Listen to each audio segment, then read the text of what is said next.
فرض طواف کر رہے ہو تو رکن یمانی کو ہاتھ لگایا ہے؟ نہیں، رکن یمانی کو ہاتھ لگانا سنت ہے، چومنا نہیں ہے، ہاتھ لگانا ہے اور اس طرح ہاتھ پھیرنا۔ اگر نہیں ملے،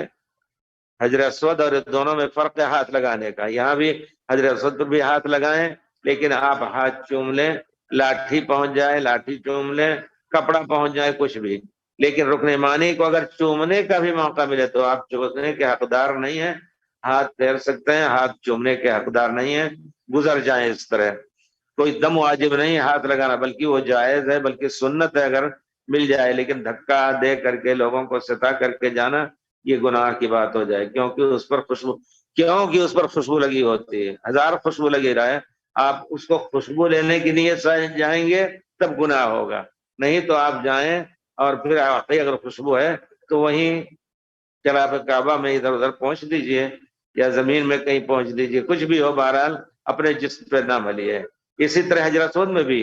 لگا رہتا ہے تو آپ حجر اسود کو چومنے سنت ادا کرنے کے لیے جا رہے ہیں، نہ کہ اگر خوشبو لینے کی نیت سے جائیں گے تب غلطی ہوگی۔